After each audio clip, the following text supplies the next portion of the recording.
Hello! This video assumes that you have played all of Fire Emblem Path of Radiance and Radiant Dawn. It presents out-of-order flashback events in chronological order. It is meant as a fan-made companion to the story of these games, not as a supplement. I do encourage you, if you can, to experience the game's story on your own before watching this video. Be aware that this will majorly spoil the sequel's endgame from the start if you're going in blind. This video contains information from both games, including content in Radiant Dawn's second playthrough, exclusive events, and the Japanese-only Maniac Mode's extended script. Additionally, I will be citing information stated in the Tellius Recollection books released in 2016 and 17, as it was assembled by the original developers. Furthermore, I will not be including any information from auxiliary materials like Heroes, Cypher, Engage, and the drama CDs. This will be strictly covering information from the games themselves or the books. Any translated information is courtesy of Cantopia and CernusForce.net, as well as some of the posts from Emmy Ellion and Leaf of Leon Star's blogs. I will be linking them below, please check them out. I would not be able to make this without their hard work over the years. Now, all the information from here on out is purely factual. I will be releasing a short analysis of this video, discussing some of the information later, and my biased conclusions. However, some speculation will occur in this video. I will include this icon in the bottom left corner if the placement of the event is up in the air. Some information is a bit vague and not given a proper year, particularly the 20 years in between the Serenus Massacre and the start of Path of Radiance. However, the information itself is not speculative, just the exact time it occurred. There are certain events vaguely mentioned in the games that are elaborated on in the databook, such as Leith's mini history lesson in her Beast Support with Jill. So I will include this icon indicating whether the information presented is strictly databook only. Lastly, be aware that this game does include some darker themes that will be addressed in the video. If you have played the game, you're probably aware, but for a refresher, they're listed here. And with that, let's begin. The world that held the continent of Tellius was, at first, only water. One day, a girl appeared. She was a creation goddess in an empty world and created the land and all the creatures and the vegetation on it. She had fun creating so much life, such as the trees, the fish, and the birds. But quickly she grew lonely at existing in a world of her own creation, without anyone to connect with. She cried for thousands of years, while the life she had created evolved around her. Eventually, this life became intelligent enough to comfort and talk to her. She was named by them Ashinera the Dawn Goddess, after the striking color of her hair, and the evolved life was dubbed the Zuanma. She stood by them and educated them. Much time passed, and after the Zuanma naturally grew in number, they began to populate their own factions full of different races. These people would eventually evolve into the Bayek and the Laguz. Bayek were known as the Children of Wisdom, and the Laguz as the Children of Might. Conflict brewed over superiority, and Ashinera was helpless to stop them from warring with each other. In a fit of despair and rage towards her children for destroying each other without heeding her warnings, she wept, and all the lands in the world were flooded, save for the continent of Tellius. This would later be called the Great Flood. This tale would be recounted incorrectly throughout history between the different nations. In Benyon, they are taught that the Zuanma were the Bayek's ancestors, and only the Bayek. The other Bayek nations, like Crimea and Dayan, they are given a vague fairy tale about a dark god stirring up a great disaster. In Laguz nations like Gallia, it is said that the Great Flood was what would happen if the dark god and the medallion were to awaken. This is from King Degensy of Goldoa himself. Even in Hatari, they are taught that the flood was a punishment from the goddess, not an accident. None of these tales were the truth. Disgusted by her emotional outburst wiping out so many of her creations, she cast out the chaos in her being, and was split into two. From then on, Ashinera was Ashera and Yun. Ashera stood for restraint, order, stability, history, and resolution. Yun stood for freedom, chaos, transformation, future, and mystery. Deciding that Yun was a flaw in her being, Ashera called upon the three heroes to fight against Yun's forces: Altina of the Bayek, Degensy of the Dragon Tribes, Soan of the Beast Tribes. She blessed Altina's twin blades Ragnall and Alondite, as well as Degensia and Soan's strong bodies. The armor that Yun blessed onto her soldiers lacked adequate protection, and her forces were easily decimated. However, there was one more member of Ashera's forces against Yun. Laron, the Black Heron of the Serenus Forest, was the fourth member of their team, with a body also blessed by Ashera, who could use powerful, safe magic. After their victory, Laron pleaded with Ashera to become one with Yun once more. However, out of fear of losing control and causing the death of so many of her children again, Ashera refused. She thought that Yun was an imperfection in her that needed to be cut out to be the perfect orderly goddess of the land. Altina proposed for the heroes to pledge, as representatives of the Bayek and Laguz, to coexist in peace. But Ashera refused, thinking that it would be impossible to fully erase conflict from the world if the Beorc and Laguz were created in her own imperfect image. Loran then begs Ashera to reconsider in destroying Yoon. With the power of the Heron's safe magic, he can imprison her in sleep inside of a bronze medallion. In response, Ashera says that imprisoning and destroying Yoon are the same to her. Both Ashera and Yoon accept this proposal. Loran promises to sing Galder to Yoon, to calm and comfort her, and to be with her always within her deep, long slumber. Under Ashera's guidance, the continent of Tellius begins a reconstruction.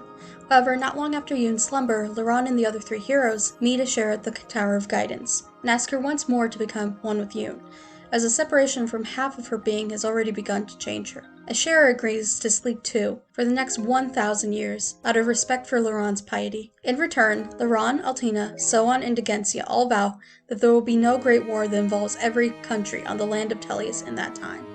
Should there be, Ashera and Yoon would be awoken from their slumber to punish the world. In light of this, Ashera also told Loran of his role as a witness during their slumber.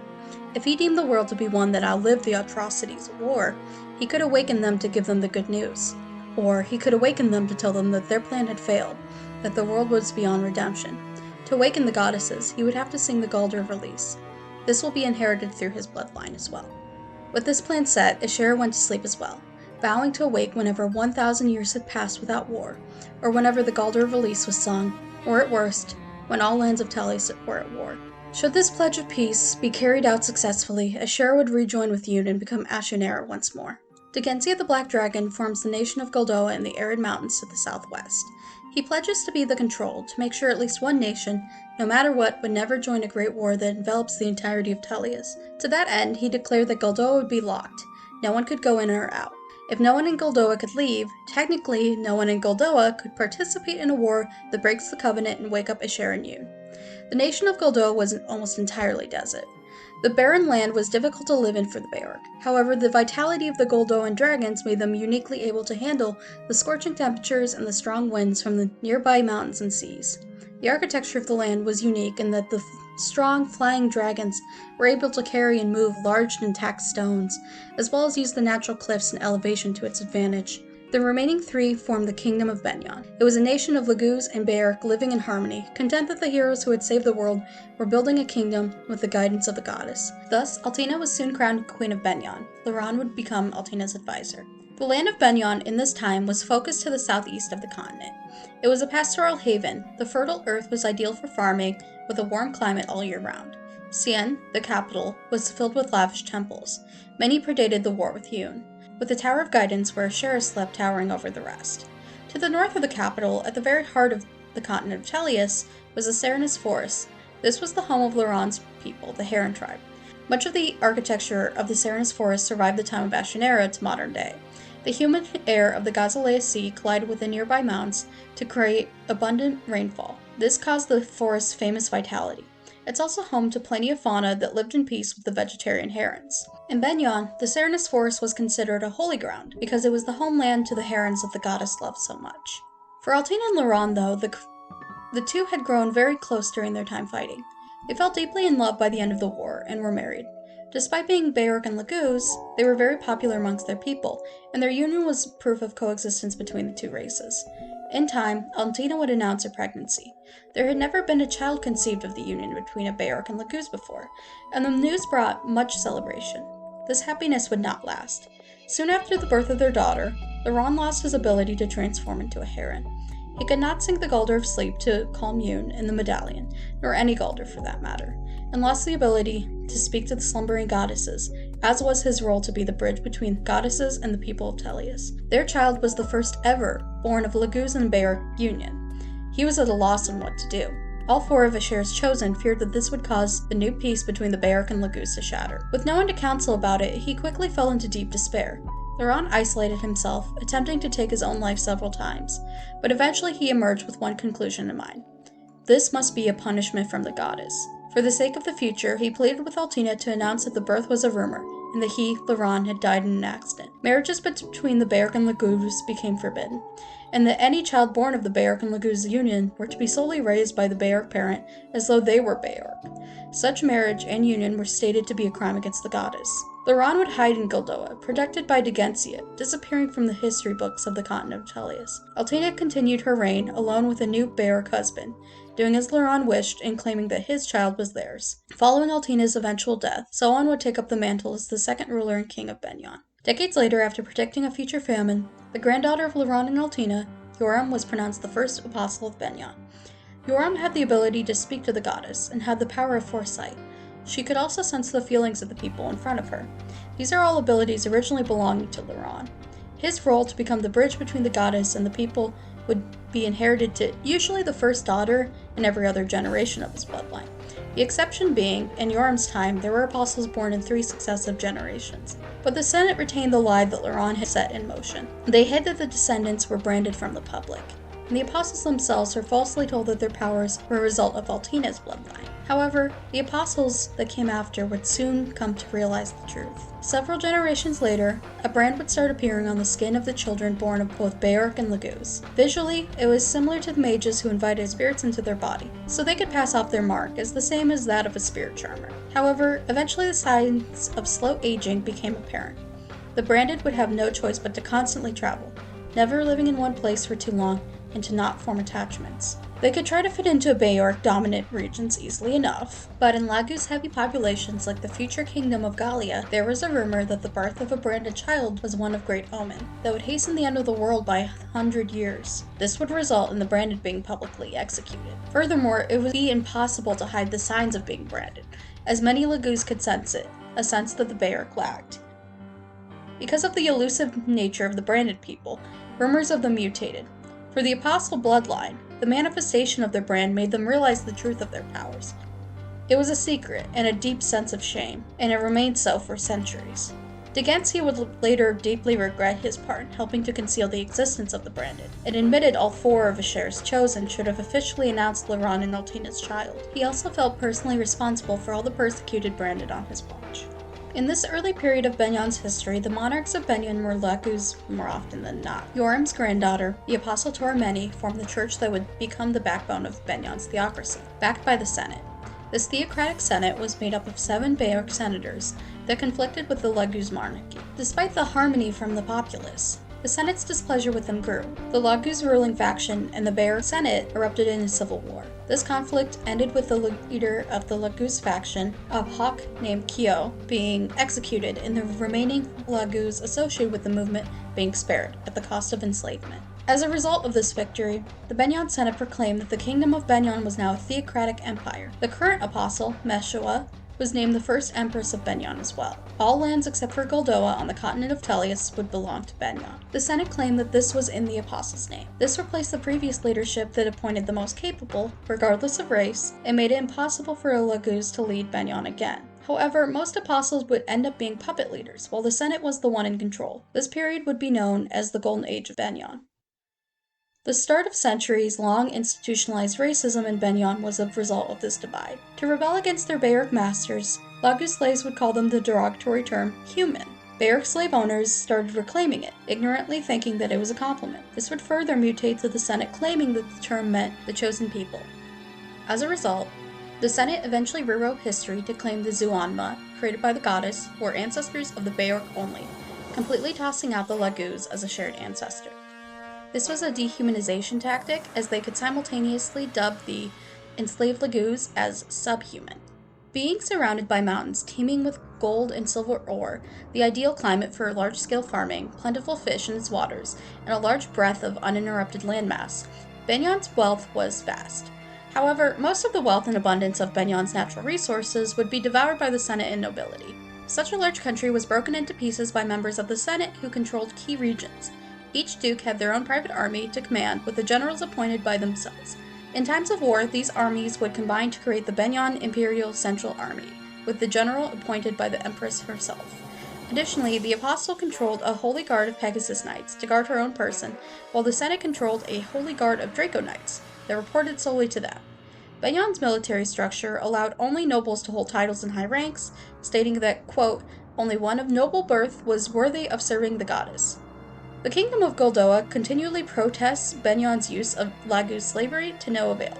Laran went to Degentia, the only other living member of Asher's chosen heroes, and pleaded with him to personally intervene to stop Benion's hegemony. In Degentia's eyes, he was completely jaded that the Beorc and Laguz could live in harmony anymore, like they envisioned with Ashera. The covenant to Ashera weighed heavily on Degentia's mind. He needed to make sure that, no matter what, quote, Goldoa would not move, and would never participate in a war that engulfs the entire continent. However, Laurent saw this inaction on Degentia's part to be pure cowardice. Benion was now a powerful empire with the voice of the goddess as its crowning jewel. Hundreds of years later, the Great Laguz movement out of Benion began. Many Beast Laguz decided to leave Benion behind and fled to the forests to the west, while some Bird Laguz fled to the southern islands. The forest to the west, in time, would be named Gallia. In retaliation, Benion angrily sent soldiers to try to defeat the escaped Laguz. Gallia as a land was full of dense forests and a subtropical climate that made it hot and humid regardless of the season. Unconcerned with widespread agricultural development, the Beast Laguz living there preferred to hunt and forage their meals. The terrain and climate was perfect for Laguz, but intolerable for Beorc. As a result, Beorc could not fight well in the thick forests of Gallia that the Laguz had a natural terrain advantage on. The Gallians defended themselves by engaging in guerrilla warfare, gaining the clear upper hand. Encouraged by this, a large number of the remaining Laguz slaves in Benion began to flee and aided each other in their escape. Some members of the Benion Senate supported this, causing a rift. Gallia was now established as its own land by the Lion King Solhult, with the support of Degentia and his country of Goldoa. Many of the birds that fled to the southern islands inspired their brethren in Benion to escape too. Worried by this exodus, Benion sent more soldiers to Gallia, but was unsuccessful the second time as its first. This dragged on for many decades. Taking advantage of the distracted Benion, the birds who had fled formally established themselves as the Kingdom of Phoenicus, with the strongest among them, the Hawk Hols, as its leader. Phoenicus was a set of 3 large islands separated from the main continent by the Gazalea Sea, just south of the Serenus Forest. It was adorned by steep cliffs and high mountaintops. To avoid invasion, they happily settled on these out-of-reach places. This would be a roadblock for Beorc, but it was ideal for the airborne hawks and ravens. The rare stretches of land and climate were actually ideal for farming, but this was irrelevant to the birds, whose diet mostly consisted of hunted animals and some foraged nuts and berries. The newly freed birds had found land ideal to them, isolated from their previous oppressors. Thus, the divide in Benion's Senate finally met its breaking point. The half that sought peace with the Laguz left with the senator Caradoc and formed this nation of Crimea past the western mountains into the north of Gallia. Crimea initiated a peaceful alliance with Gallia right away. Crimea and Gallia held a long friendship from then on. However, this alliance was mostly political. Citizens from both held a long bias against the dominant race of either country. However, Beorc living in Gallia and Laguz living in Crimea weren't completely unheard of. Gallia, like many Laguz communities, elected their leader through physical strength. However, Gallia's population consisted mostly of tribes scattered around the land, so it lacked a central army. The pride in Gallians' people was their individuality. Crimea as a land was very mild and idyllic. It lacked the particularities of its neighbors' harsh climates, nor the unique environmental features. However, the land was not fertile, and most of its farmland relied on the 2-field and 3-field farming system. To make up for that loss, Crimea bolstered its trade, using trade routes to its neighbors and establishing strong alliances. Much of its economy relied on highways to and from different nations. To protect this trade, mercenaries became quite common to escort precious cargo. Bureaucrats and merchants had a strong reliance on these mercenaries, with some even having their own private armies.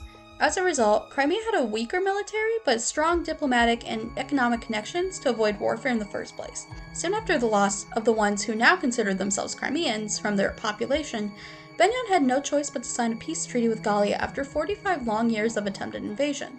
Soon, Benyon would officially recognize Crimea, Gallia, and Phoenicus as official countries. Benyon, however, while acknowledging Crimea's internal autonomy as a country, claims suzerainty over Crimea. As in, Benyon, while acknowledging Crimea as a sovereign nation, still considers the land part of Benyon when it benefits them in times of war. This would come to a head later down the line. The birth of Crimea and the exhaustion from the long-lived attempted invasion of Gallia brought great social change to many of Benyon's citizens as well, eventually tipping the scales into Laguz equality being the dominant social stance. Seeing this, the ones on the opposing ideology, the ones who strongly backed the view that Laguz were subhuman, also decided to leave Benyon and establish their own country, copying Crimea's tactic. Under Senator Hengist's flag, they moved north in between Crimea and the Desert of Death. The land that became the country of Dan was a brutal one. Due to low rainfall, being surrounded by mountains on almost all sides, and the barren desert on the remaining border, most of the land was difficult to develop into farmland. The few lands that were developed into farmland struggled greatly. And the regions that did experience rainfall, like Talrega, suffered from brutal routine flooding outside of the winter season. The salt gathered from the northern coast and the ore mined from the mountains were its main trade exports, creating a lot of national wealth. However, the monarchy brutally taxed its citizens, thus class mobility was almost unheard of. The citizens had a very low standard of living. The amount of power, in comparison, that the Dayan kings held over them was tyrannical. Being a nation built on the back of racism, anti-Laguz ideology was taught to children in schools. In fact, the word Laguz was not even taught to children, they were only taught to call them subhuman. The Laguz hunts were organized by the military to purge runaway Laguz hiding in the remote mountains and forests who escaped from Benyan slavery. Because of the harsh environment that many were forced to live in, with no chance at a better life, and the military power that reigned over the people, Dayan citizens were forced to live simple lives, have strong willpower, and live by the creed that, quote, "you cannot survive unless you cut things down." Then, just 5 years after its founding, Dayan requests Benyan's aid to invade Gallia. Keenly knowing how fruitless it was after 45 long years of attempted evasion, Benyan refused. Dayan then requests Crimea's aid. Crimea, an ally of Gallia from day one, also refused. Knowing they could not invade Gallia without help, Dayan then decides to invade Crimea instead. Crimea held a strong resistance, and the war was gridlocked for many years. Realizing how pointless it was, they both decided to stop before the two young countries were destroyed. And with that, the war ended as flippantly as it started.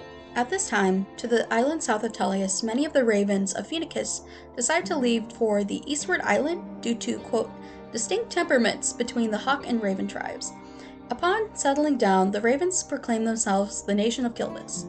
The ravens prided themselves as different from the hawks for valuing wisdom over strength. Similar to other Laguz nations, ruling was decided by the most superior among them, not bloodline. However, due to their values, the most cunning was crowned king rather than physical strength, like Gallia and Phoenicius. Since Kilvis was originally just the eastern half of Phoenicius, the culture and climate was about the same. The only thing separating them was this mindset and a narrow sea. Benyan, unsatisfied with the way their empire cracked into pieces and wishing to restore its continental dominance, decides to invade Dayan and Kilvis. In the goddesses and the apostles' name, the mighty Draco Knights flew south to Kilvis by air, and their powerful infantry marched forward to Dayan by land. Then, 3 years later, out of the blue, Kilvis refused Phoenicius' offer for aid, and soon suddenly surrendered to Benyan. Now, the placement of this next event on the timeline is not confirmed, so this is more speculative than the rest of the video. However, this is the only time frame I can think of that this would happen, and for me, it answers the question of Kilvis' son's surrender and their refusal for aid.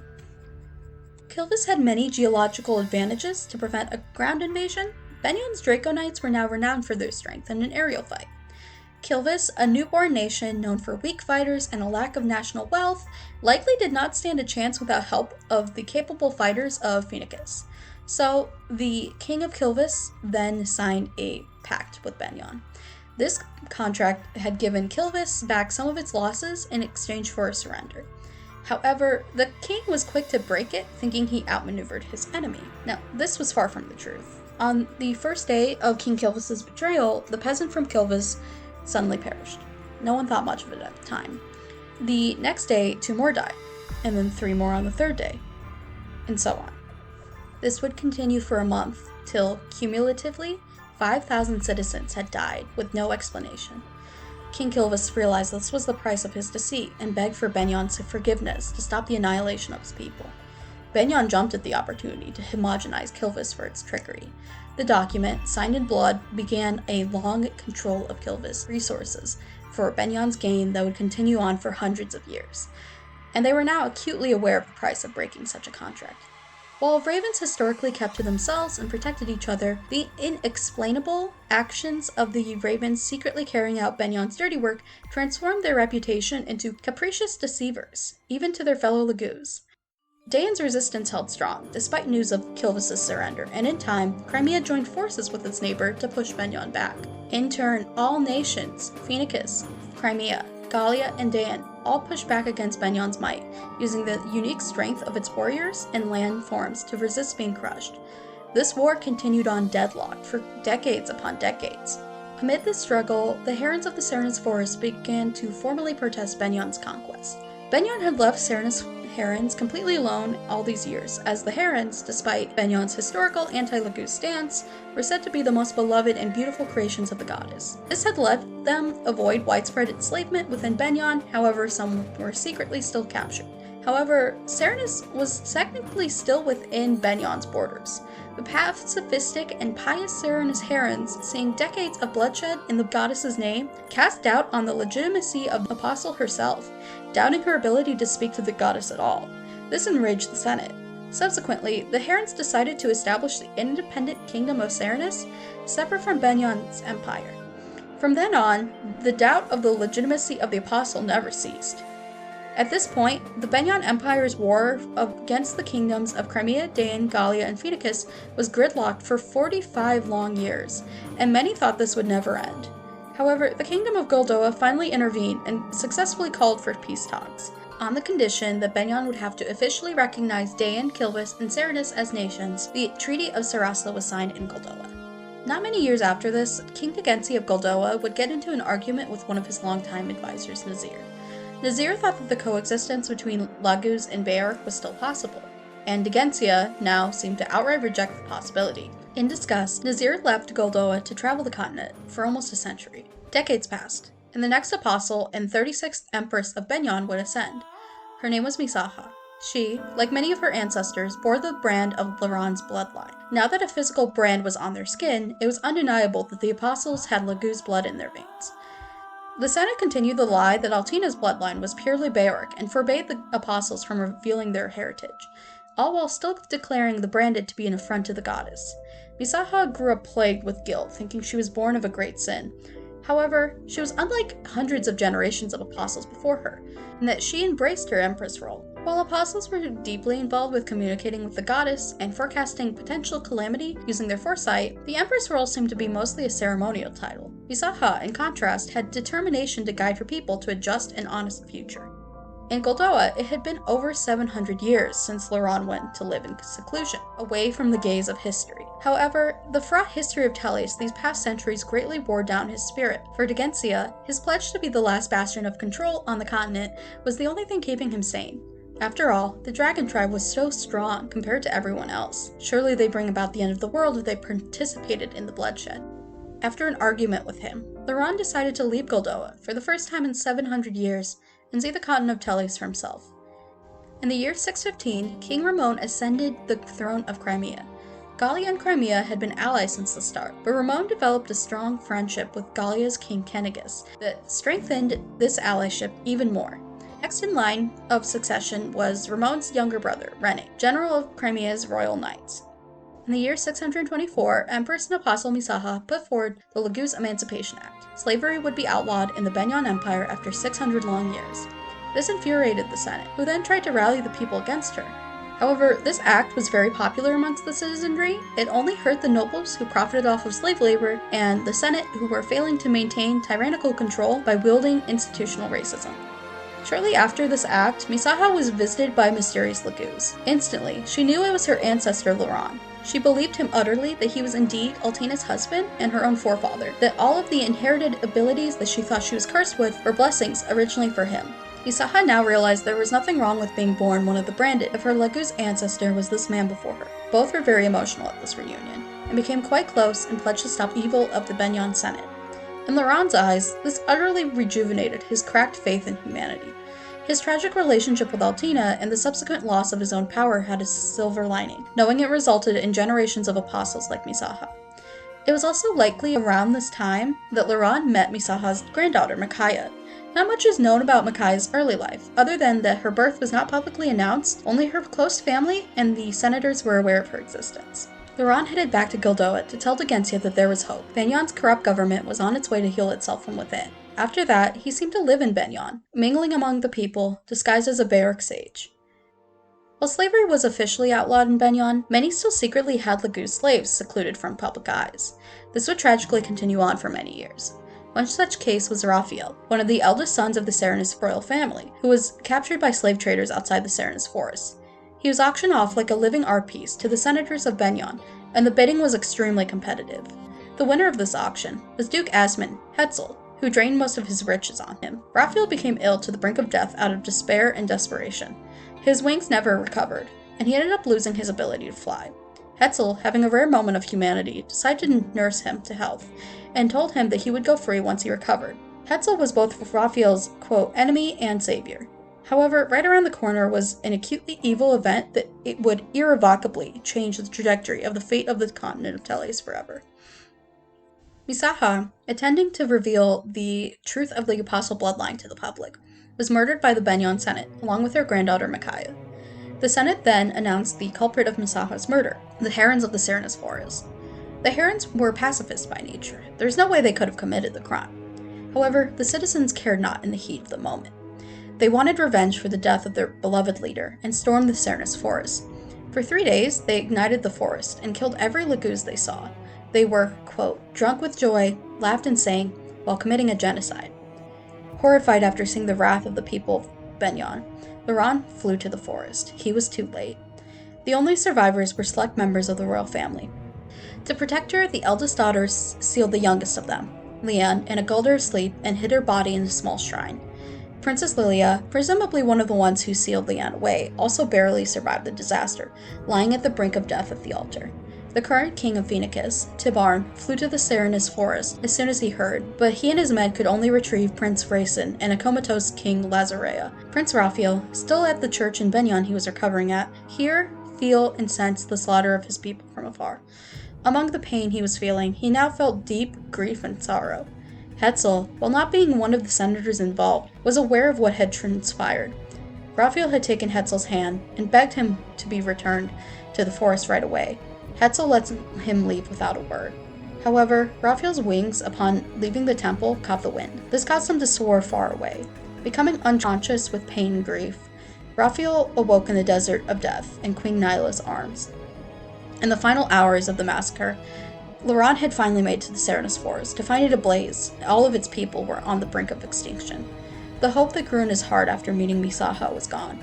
After committing such an atrocity, his only conclusion now is that Benyon could not be healed from within. Quote, this world has no need for Bayark, and the Laguz are deeply flawed. The Serenus forest, considered a holy land predating Altina's reign, was completely razed. A once abundant forest had turned into a burnt, unrecognizable corpse of itself. The soft grass was now thick mud, and the natural colors of the land had desaturated completely into a lifeless sea of gray. And from Benyon itself, it grew to deeply regret the actions of this day. People who had participated would beg the goddess late into the hours of the night to forgive them for what they had done. A nation mourned the horrors of it and the loss of the Heron race. After Queen Nyla's rescue of Raphael, she brought him back to her kingdom, Hetari. Hetari was across the seemingly uncrossable desert of death, north of Dayan. Neither Hetari nor the rest of the nations of Teles were aware of each other's existence. Both populations believed they were the only ones to survive the Great Flood. Raphael and Nyla would eventually marry, being so close that there were no secrets between them. They could not bear to be apart. But the grief that Raphael had lost his family and nation overnight due to, quote, mere human ambition would never leave him. For all he knew, he was the last Heron alive. In Phoenicius, Racine was enduring the same trauma. He had survived, but his own father had become comatose. He was alone. Unlike any Herons, more than sad, fury had filled his heart. He had vowed to never forgive the Bayark for what they had done. This was a sentiment shared equally among all the bird tribes. Despite the physical separation, they were all allied and knew each other well. In particular, King Naysala of Kilvis was close childhood friends with Racine and Liane. Naysala was heartbroken too about the presumed loss of Liane, who he had always loved. In retaliation, King Tibarn of Phoenicius and King Naysala of Kilvis started pillaging Benyon ships that sailed through the Gazalea Sea from Crimea and Dayan. Benyon was a powerful, rich empire, and the financial loss would be great. But since this was an outright declaration of war, Benyon had no choice but to take the hit. Micaiah, granddaughter to Misaha, was believed to be dead at this time. It is stated outright that if Laurent had any reason to believe she was alive, quote, the history of Teles would have taken a different turn. He seemed absolutely sure of her passing. The senators responsible were confident of it as well, and barely anyone else was aware of her birth. However, she did somehow make it out of Benyon and into Dan. She was young at the time and did not remember. However, she was looked after an old woman for a period, who was aware of her branded heritage and told Mackay to tell no one of it. For 23 years from then on, she would live on in Dan as an anonymous peasant. For Laurent, Asher's words centuries ago came to mind. Quote, "If you feel that the world has fallen beyond hope of redemption, sing to awaken us, and tell us of the world that your two kinds have built in our absence." Believing that it now was irredeemable, the next step was to awaken Asher and Yoon, and tell them that they had failed. However, Laurent lost his ability to use the Galder, to speak to the sleeping goddesses long ago. The only ones who could even use a Galder were the Herons and the Apostles' bloodlines that were recently cut short. The medallion that held Yoon's sleeping form would have no one to sing the Galder asleep to anymore, and the chaotic energies within were now extremely potent. One Heron of the Serenus forest still lived, barely. Lilia, the eldest princess of Serenus, woke up to a man she did not recognize, Laurent, handing her the medallion and demanding her to sing to awaken the goddess. However, Lilia lacked the power to sing to awaken Yoon. In truth, only the Apostles' bloodline would be able to sing the Galder of Release, even if they knew the lyrics to the magic. When she next awoke, she was in Dane's Pelmeni Temple, a tiny church north of the capital of Nevesa. In Dane, the royal family consisted of a young, ambitious King Ashnard, whose father was on the throne. However, he was low on the line of succession. It was around this time that he met and became involved with a woman named Almeida, who was the only daughter of King Dagencia.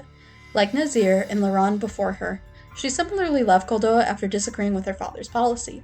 Almeida believed that the Goldoa should intervene with the continent of Teleus and not remain passive to the conflicts of it. At the time, King Dagencia had 3 children, Rajayan, Almeida, and Kurthnaga. Rajayan was engaged to Ina, who was the granddaughter to the king's former advisor Nazir. Upon meeting, Ashnard and Almeida felt a strong intellectual and physical attraction. Almeida thought that Ashnard was wise beyond his years and deserved the throne that was out of his reach. Ashnard's ideals of a world where everyone, regardless of status, could rise up complemented her own. This entanglement resulted in Almeida becoming pregnant soon after. However, Ashnard would likely never become king because of the line of succession, without some of his own intervention. Current foreriders of Dane were made up of General Torneo, Lanvega, Bryce, and Gawain. The foreriders were actually pretty close and considered each other good friends.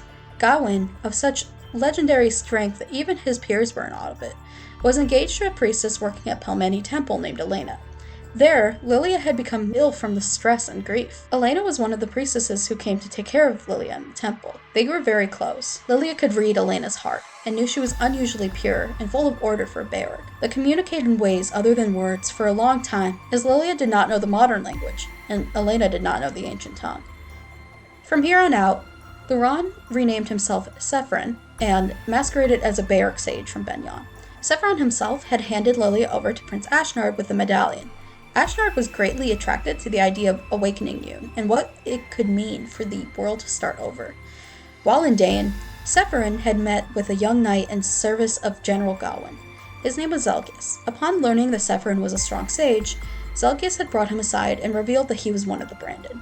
Zelgius was born a Benyon noble, but sometime, generations ago, a member of his father's side of the family had relations with the Laguz that sometimes resulted in a brand appearing through the bloodline.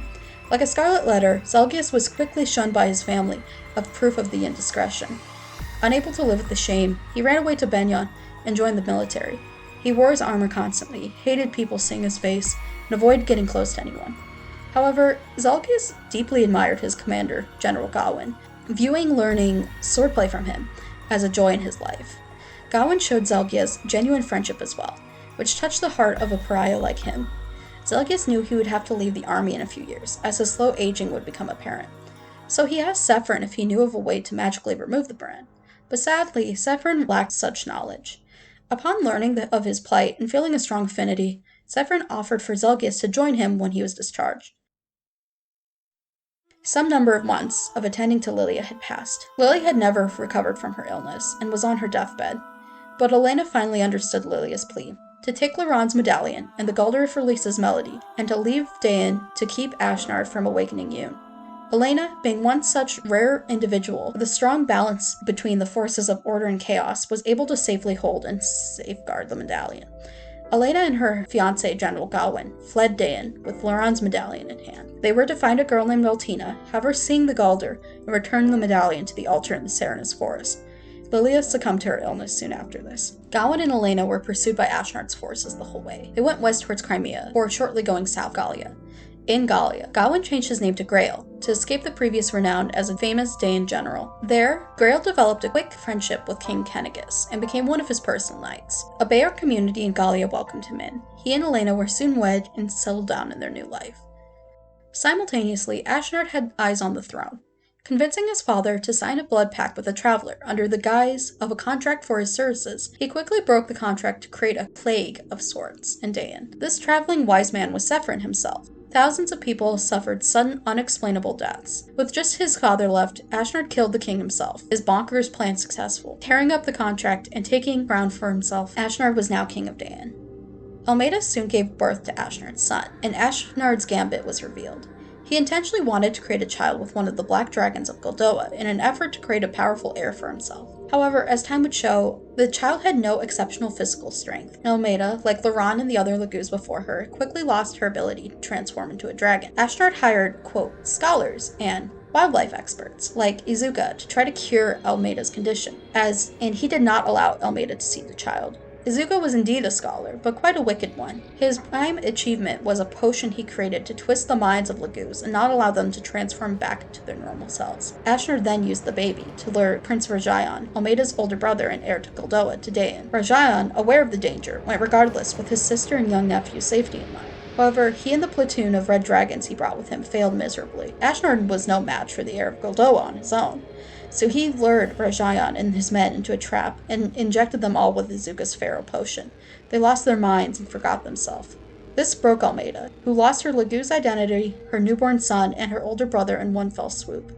She would eventually be hidden from the public for over 20 years to avoid her hysteria, negatively affecting Ashnard's rule. Her son would be discarded by Ashnard, as he had no more use for a powerless baby. This baby, the child of King Ashnard of Dain and Princess Almeida of Goldoa, eventually came to be known as Sorin. Around the same time, King Ramon of Crimea would welcome a child of his own. A daughter named Alencia, she was born in secret and raised in a villa far away from the royal palace. And in the event of a dire circumstances, the royals of each nation would be informed of her birth, but it was a complete mystery to the public. The next in line of succession to Crimea was Rennie, the king's younger brother, who was quite popular with the nobles and citizens alike. To avoid a tribalist conflict for the throne, Alencia grew up knowing that she was never expected to ascend to queenhood. As a result, she was a rather ordinary girl, raised with two of her knights around the same age, learning to fight and do chores with everyone else. Perhaps it was his guilt towards being the cause of Alencia's unique upbringing and secret existence, but Rennie visited Alencia quite often, and the two were very close. Somewhere in Dain, an orphan named Peleus was born. While he grew up penniless, his fate would lead him to become quite like Alencia's one day. Some years later, this boy would welcome a spirit into his body. A spirit charmer was a mage who welcomed magical spirits into their body to gain extraordinary magic skill. A wise sage from Gallia and Dain noticed that a toddler was an apparent spirit charmer at the mere age of only 4. Thinking that this child was a complete prodigy, he gave the woman looking after him a large sum of money for guardianship of him. The woman wept tears of joy to be rid of the child. This boy, Sorin, was no mere spirit charmer, though. He was one of the Brandon, although the sage was unaware. The sage was nearing the end of his life, and he wanted to leave behind his magic to a truly great disciple. He brought Sorin back to Gallia, and for 2 years, without rest, taught Sorin everything he knew about the magical arts. King Ashnard would publicly ascend the throne soon after.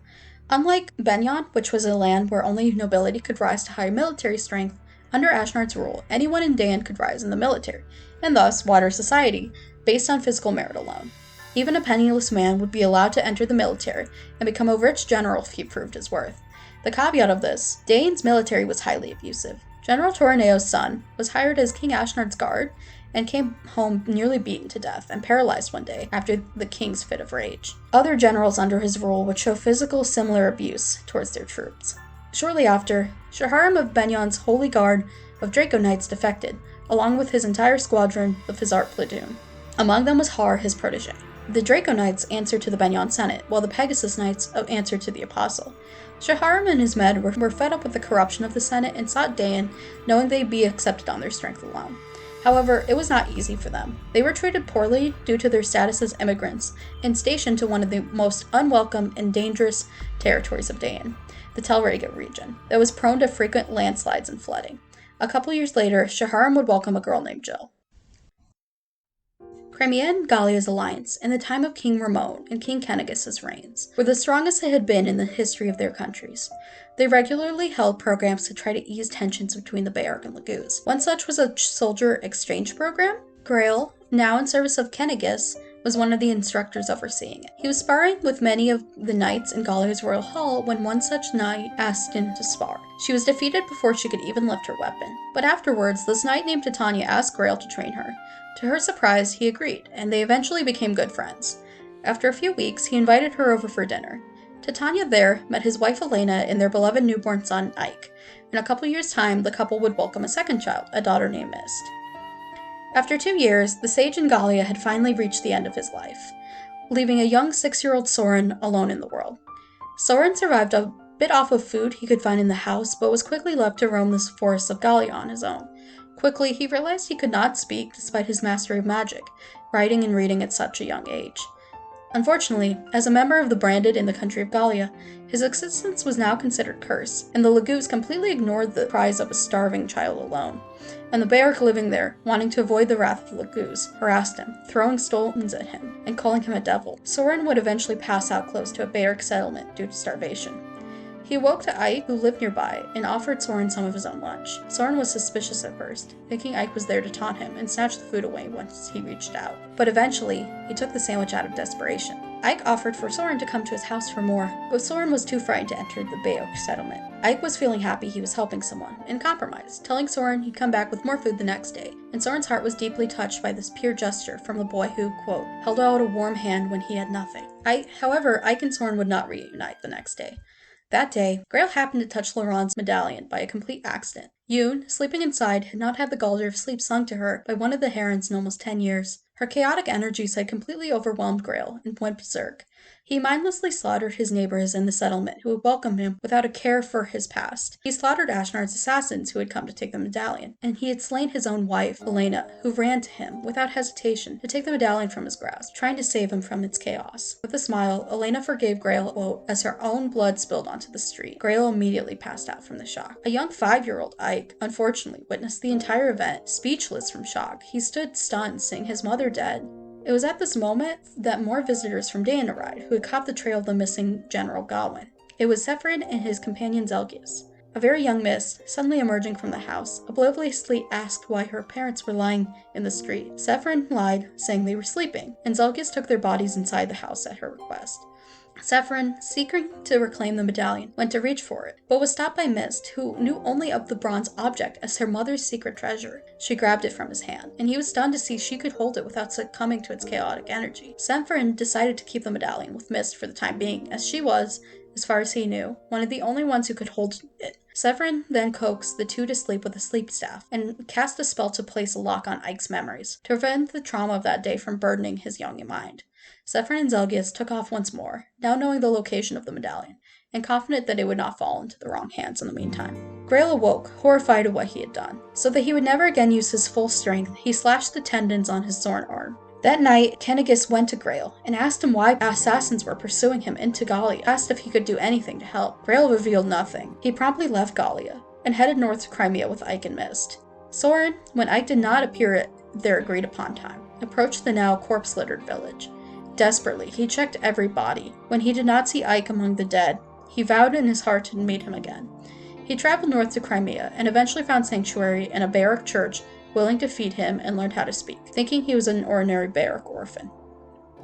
Soon after in Crimea, Grail contacted a fireman. He confessed to Volke, an assassin, on what had transpired and promised to give him a large sum of money for a job. Volke was to either kill Grail if he ever went berserk again, or in the event of Grail's death, to trail Grail's son Ike and tell him the preceding events when he was ready. After this, Grail took up the axe and founded a mercenary company, Crimea, along with Titania, who had left the Crimean Royal Knights. Soon after this, a sniper named Shianon would also join the newly dubbed Grail Mercenaries. Ike and Mist continued to live as normal children. Their memories of their mother would grow distant and fade more with each passing year. However, the unknown lullaby tune that Elena would sing to them stuck in their heart, the Galder Verlies. In the next handful of years, Micaiah, much older now, met a quiet boy in the alleys of Navessa. At first, the scrawny boy, Soth, watched her from afar. After a few days, Micaiah noticed he was still watching her and held her hand out to him. Like a scared cat, he steadily approached her and put his tiny shaking hand into hers. She, quote, couldn't let go after that, and from then on, they traveled the continent together like siblings. Within this time period, Severin had established himself and Zelgius as nobles in the Benyon Empire. Severin himself was gaining political power in the region of Persis. It would be not long until he was the youngest senator in Benyon's history, or so he appeared to be. He was named Duke of Persis. Zelgius would be the Earl of Cadol. In Benyon, the public despair from the lack of a sitting apostle and empress in 10 years was reaching the boiling point. While the Senate, especially Duke Godot's Lacane, would have been much happier to remain the only seat of power in Benyon, they now knew they needed to restore the apostle's bloodline. Misaha's child had another daughter, this one at least 13 years younger than the first. Her name was Senaki. The citizenry got their wish. Senaki was crowned the 37th apostle and empress of Benyon at a mere 5 years old. Quote, it was as if a sigh of relief resounded across the country. And Severin was named her aide and prime minister. Senaki, acting like any normal child her age, often wept terribly because of the recent passing of her parents. To calm her tears, all Severin did was hold her in his arms. The two bonded instantly, and eventually had a relationship similar to a father and daughter. From Severin's side, he knew the truth, that she was actually a distant descendant of him and Altina. Senaki, however, was unaware of his real identity, and simply loved him as a kind-hearted mentor and father figure. At Senaki's coronation, Severin held her tiny hand as she walked down the cathedral, even as she stumbled and tripped over her robes, much too big for a person of her stature. The sight of Severin and Senaki together, quote, a young, handsome prime minister and an adorable apostle, was all the Benyon citizens need to give their unflinching support. In these next few years, the Grail Mercenaries would greet new members. Among them were the brothers Oscar, Boyd, and Rolf. The middle younger Boyd was around the same age as Ike and Mist, but the youngest Rolf was still quite young. Another, Reese, was a cleric who saved Titania's life. The last was Soren, who had finally found Ike after all those years of searching. Ike's memories of their first meeting, however, were part of those that Severin had put the lock on before. He remembered nothing. Regardless, Soren was content to simply be at Ike's side. Ashnard was king of Dain for 18 long years. Deciding it was time to finally act, he made preparations for the plan that Severin had told him of decades ago. Start a war that engulfs the entire continent, awaken the so-called Dark God inside the medallion, and see what kind of world he could make in the aftermath.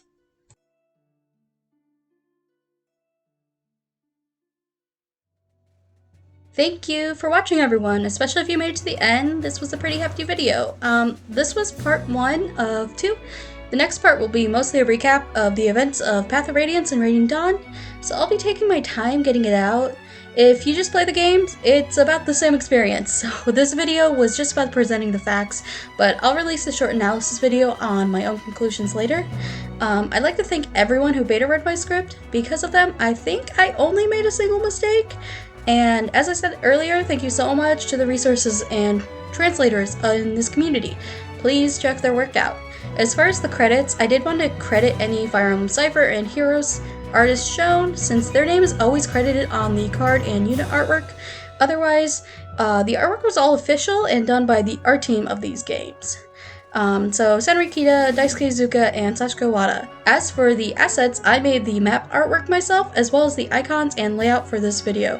The stock emojis were all done by Irusutora. I know their work is free use, and you don't need to credit them, but if I'm already credited in the other artists featured, why not? But I've been working on this script for about 8 months, so thank you all for your patience. The next up is regular content of this channel, mostly shorter design videos, but I have some longer chatty videos planned. If you like my work and want to support me, this is where you can find me on other socials. I also have a Ko-fi, and also my commissions are currently open as of the time recording this. Shoot me an email if you'd like to work with me. But subscribe so you can't miss part 2's release, and thank you so much for watching. Have a wonderful rest of your day. Bye-bye.